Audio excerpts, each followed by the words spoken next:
എല്ലാവരും പള്ളിയിൽ നിന്ന് ജാമിദയുടെ സകല കുടുംബാംഗങ്ങളെയും പുറത്താക്കണമെന്ന്. അപ്പോൾ നമ്മളൊക്കെ അങ്ങ് പേടിച്ചേ നിലവിളിക്കാൻ തുടങ്ങി. അയ്യോ, പള്ളി എന്ന് പറഞ്ഞാലും മഹല്ലെന്ന് പറഞ്ഞാലും ജുഡീഷ്യറിയാണ് എന്ന് നിങ്ങൾ വിചാരിക്കുന്നുണ്ടെങ്കിൽ ഞങ്ങൾക്കത് ജുഡീഷ്യറി അല്ല. ഞങ്ങൾക്ക് ഞങ്ങളുടെ രാജ്യത്ത് അതിൻ്റെതായ രൂപത്തിൽ നീതി നിയമ സംവിധാനങ്ങളുണ്ട്.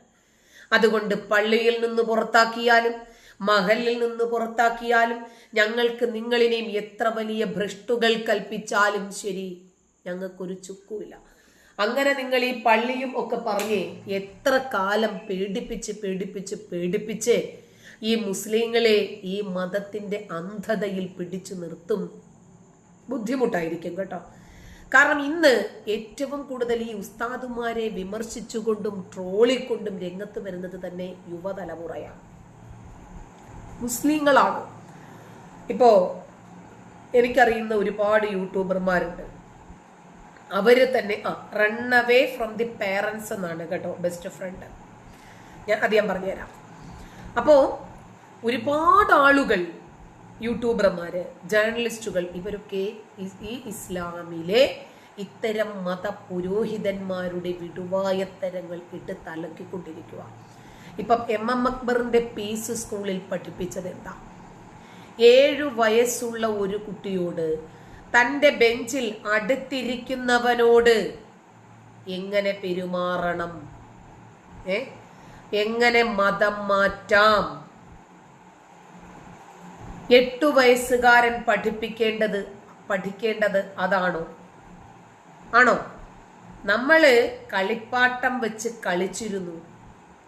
നമ്മള് 4 കളങ്ങൾ തറയിൽ ഇങ്ങനെ വരച്ച് അക്ക് കളിക്കുക, പാണ്ടി കളിക്കുക എന്നൊക്കെ പറയും. പിന്നെ കുറേ തീപ്പെട്ടിപ്പടം വെച്ച് കളിച്ചിരുന്നു. 9 ഈർക്കിലെടുത്തിട്ട് ഒരു വലിയ ഈർക്കിലും കൂടി എടുത്തിട്ട് നമ്മൾ ഈർക്കിൽ കളിച്ചിരുന്നു. തീപ്പെട്ടിപ്പടവും ഈർക്കിലും അതുപോലെ 5 കല്ല് വെച്ചിട്ട് കല്ലുകളിയും ഇതൊക്കെയാണ് നമ്മൾ കളിച്ചിരുന്നത്. പക്ഷേ ഇന്നത്തെ കുട്ടികൾ അങ്ങനെയല്ല. തൻ്റെ സഹപാഠിയെ എങ്ങനെ മതം മാറ്റാം എന്ന് പഠിപ്പിക്കുവാണ് പുസ്തകങ്ങളിലൂടെ. ഇൻഅപ്രോപ്രിയേറ്റ് ആണെന്നൊക്കെ പറഞ്ഞിട്ട് MM അക്ബർ അതിനെ ന്യായീകരിക്കാൻ ശ്രമിക്കുമ്പോഴും അതല്ല വാസ്തവം. എങ്ങനെ മതം മാറ്റാം? അതിന് കുറച്ച് ട്രെയിനിങ്ങുകൾ ഉണ്ട്. സ്റ്റെപ്പ് ബൈ സ്റ്റെപ്പ് ആയിട്ടാണ് അത് ചെയ്യേണ്ടത്. 1, പേരു മാറ്റണം. 2, കഴുത്തിൽ നിന്ന് കൊന്തയും നൂലും നെറ്റിയിൽ നിന്ന് കുറിയുമൊക്കെ അഴിച്ചു മാറ്റി വെക്കണം. കഴുത്തിൽ കുരിശോ അതല്ലെങ്കിൽ കയ്യിൽ എന്തെങ്കിലും വള്ളി കെട്ടിയിട്ടുണ്ടെങ്കിൽ അതോ ഒക്കെ അഴിച്ചു മാറ്റി വെക്കണം. ഹലാൽ ഫുഡ് കഴിക്കണം. ഷഹാദ സ്വീകരിക്കണം. ഓർമ്മയില്ലേ പഹൽഗാമിലെ ഭീകരവാദികൾ ആ സാധാരണക്കാരായ വിനോദസഞ്ചാരികളോട് പറഞ്ഞില്ലേ കലിമ പറയാൻ പറഞ്ഞില്ലേ? അതെ,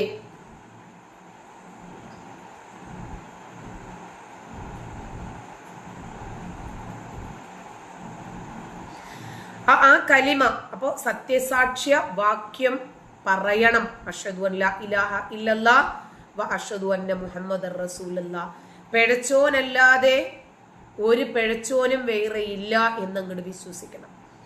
മാനവരിൽ മഹാമ്ലേച്ഛനാണ് അവസാനത്തെ നബിയെന്നും അദ്ദേഹമാണ് അള്ളാഹുവിന്റെ ദൂതനെന്നും അങ്ങോട്ട് വിശ്വസിക്കണം. ഈ പിഴച്ചോനും മഹാമ്ലേച്ഛനുമായിട്ടാണ് കലിമ ബന്ധപ്പെട്ട് കിടക്കുന്നത്. അത് അറിയുന്നവർക്കേ അറിയൂ, എല്ലാവർക്കും അത് പറയാനും അറിയാനും പറ്റില്ല. അപ്പോ 7 വയസ്സ് 8 വയസ്സുള്ള കുട്ടി തൻ്റെ അടുത്തിരിക്കുന്ന സഹപാഠിയോട് എന്താണ് പഠിപ്പിക്കേണ്ടത്, എന്താണ് പറയേണ്ടത്, എങ്ങനെയാണ് അവനെ മാറ്റേണ്ടത് എന്ന് പഠിപ്പിക്കുവാണ്. അപ്പൊ നമ്മൾ പഠിച്ച വളർന്ന കാലഘട്ടത്തിൽ നിന്ന് എത്രമാത്രം വിഭിന്നമായി പോയിരിക്കുന്നു ഇന്നത്തെ തലമുറ എന്നൊന്ന് ചിന്തിച്ചാൽ മതി, നമുക്ക് മനസ്സിലാകും.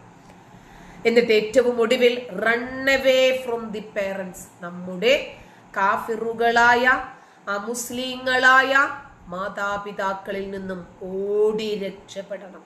ഇത് തന്നെയാണ് കാസർഗോഡ്, കണ്ണൂര്, തൃക്കരിപ്പൂർ, പടന്ന തുടങ്ങിയ പ്രദേശങ്ങളിൽ നിന്ന് ഏറ്റവും കൂടുതൽ ആളുകൾ സിറിയയിലേക്കും പാകിസ്ഥാനിലേക്കും യമനിലേക്കും ഇസ്ലാമിക് സ്റ്റേറ്റ് സ്ഥാപിക്കുന്നതിനു വേണ്ടി പോയത് എന്തിന്റെ പേരിലായിരുന്നു?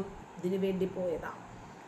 അതായത് നമ്മൾ മുസ്ലിം ഭരണാധികാരിക്ക് കീഴിലായിരിക്കണം ജീവിക്കേണ്ടത്.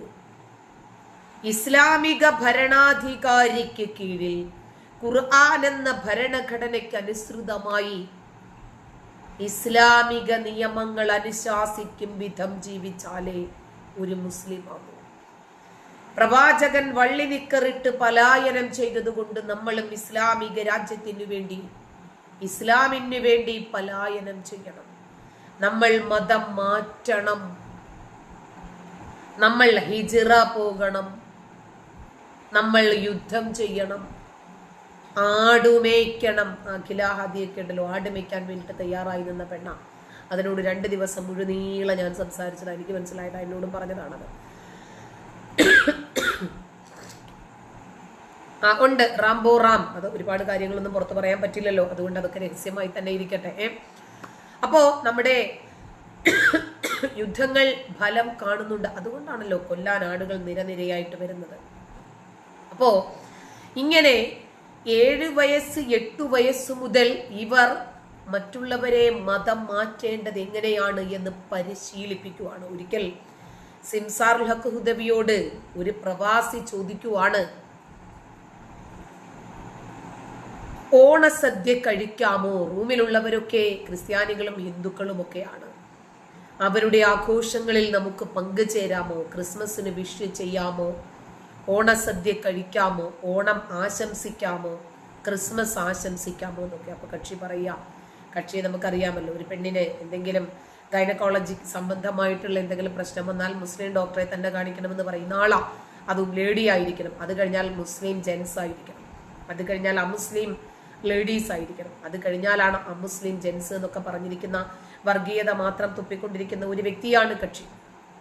അപ്പൊ അദ്ദേഹം ചെറിയ കുട്ടികളെ കെട്ടിച്ചു വിടാനെന്നാ പറയുന്നത്. വിവാഹത്തിന് പ്രത്യേകിച്ച് 21 വയസ്സൊന്നും ആകണ്ട.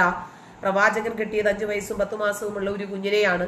അതുകൊണ്ട് അങ്ങനത്തെ ചെറിയ പ്രായത്തിൽ കെട്ടിക്കഴിഞ്ഞാൽ എങ്ങനെയാണ് ഗൈനക്കോളജിസ്റ്റ് ഉണ്ടാകുന്നത് ഇസ്ലാമിക സമൂഹത്തിൽ നിന്ന്? അപ്പൊ ഇദ്ദേഹത്തോടുള്ള ഒരു ചോദ്യം, അതാ ഞാൻ പറഞ്ഞത്, അവര് സന്ദർഭോചിതമായിട്ട് മാറ്റിയും മറിച്ചും ഒക്കെ പറയുന്നത് അവരുടെ രീതിയാണ്. അപ്പൊ ഇദ്ദേഹം പറയാണ്, നിങ്ങൾ ഓണം ആഘോഷിക്കുന്നുണ്ടോ, ഓണം ആശംസിക്കുന്നുണ്ടോ, ക്രിസ്മസ് ആശംസിക്കുന്നുണ്ടോ എന്നതിനേക്കാൾ എനിക്കേറെ വേദനാജനകമായ കാര്യം, ഇത്രയും വർഷവും നിങ്ങളുടെ കൂടെ അയാള് താമസിച്ചിട്ടും അയാളെ ഇസ്ലാമിലേക്ക് കൊണ്ടുവരാൻ നിങ്ങൾക്ക് കഴിഞ്ഞില്ലല്ലോ എന്നതാണ് എന്നെ വേദനിപ്പിക്കുന്നത്. അപ്പോൾ നമ്മൾ ഏതൊരു കാഫിറുമായി, ഏതൊരു അമുസ്ലിമുമായി സംസാരിച്ചാലും സഹകരിച്ചാലും സഹവസിച്ചാലും അവനെ എങ്ങനെ ഇസ്ലാമിലേക്ക് കൊണ്ടുവരാം എന്നതിനെ സംബന്ധിച്ചിട്ടാണ് നമ്മൾ പഠിക്കേണ്ടത്. മനസ്സിലായോ?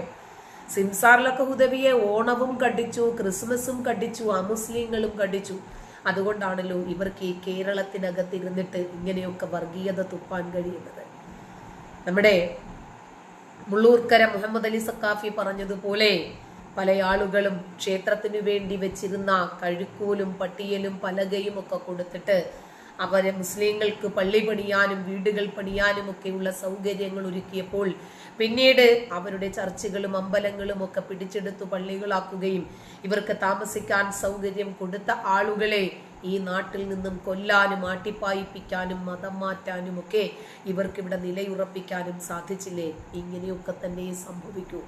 ഇതൊന്നും വലിയ സംഭവങ്ങളല്ല, ഇതൊക്കെ നമ്മൾ പ്രതീക്ഷിക്കുന്ന വസ്തുതകളാണ്. ഇവരുടെ രക്തത്തിൽ അലിഞ്ഞു ചേർന്നിരിക്കുന്ന അന്യമത വിരുദ്ധത നമ്മൾ വിചാരിക്കുന്നത്ര വേഗത്തിൽ പോകത്തില്ല എന്ന് പറയും.